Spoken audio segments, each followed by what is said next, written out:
50 कोटी खर्च करून बांधलेला सर्वात मोठा बस स्थानक।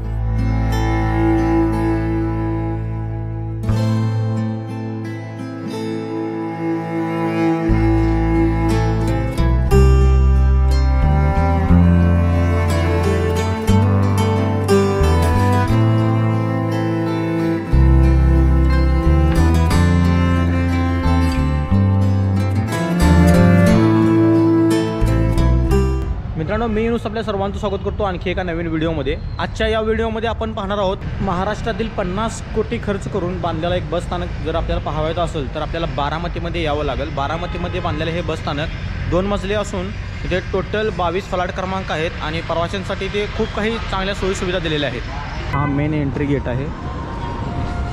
सलग इथून 1 ते 22 असं फ्लॅट क्रमांक आहे।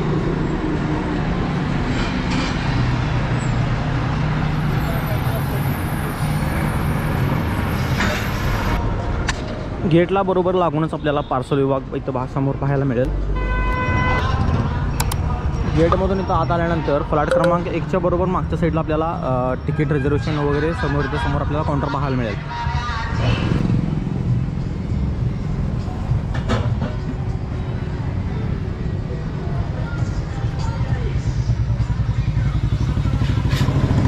इथे समोर आहे पुणे बारामती विनावाहक बुकिंग सुविधा आणि आरक्षण केंद्र ते समोर आहे। ज्या प्रवाशांचं आरक्षण आहे त्यांच्यासाठी जे AC रूम आहे ती बहुतेक करून ह्या वरच्या साईडला असणार।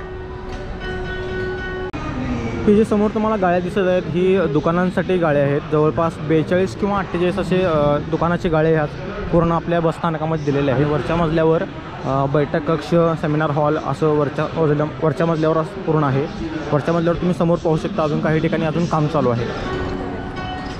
समोर बरोबर कॅन्टीन आहे व कॅन्टीनच्या बरोबर मागच्या साईडला बाथरूम टॉयलेट्स वगैरे कॅन्टीनच्या बरोबर मागच्या साईडला आहेत। असं आहे बारामती नवीन बस स्टँडमधील कॅन्टीन। कमेंट करून सांगा असलं कॅन्टीन तुम्ही पूर्ण आपल्या महाराष्ट्रात आणि कुठं पाहिलं आहे काय।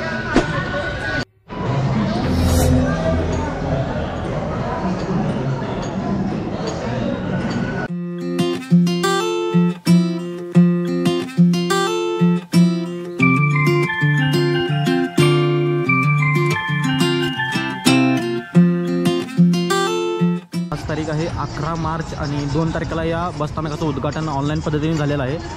आणखी या बस स्टँडमध्ये हिरकणी कक्ष, चालक आणि वाहकांसाठी आराम कक्ष, आरक्षण जर असेल तर आपल्याला एकदम AC रूम अशा अनेक काही सोयीसुविधा आपल्याला या बस स्टँडमध्ये दिलेल्या आहेत।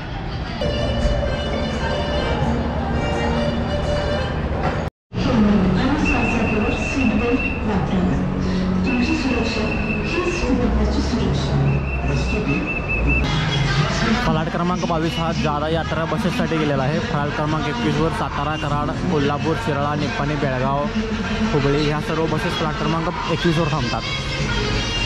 तर मित्रांनो, आत्ता आपण बारामतीतून निघत आहोत। बारामतीमधून डायरेक्ट सांगलीला दुपारी 3 नंतर बसेस नाही आहेत। आता आपल्याला एक ऑप्शन आहे, आपण बारामती ते साताऱ्याला जायचं व साताऱ्यानंतर आपण पुन्हा सांगलीला जायचं।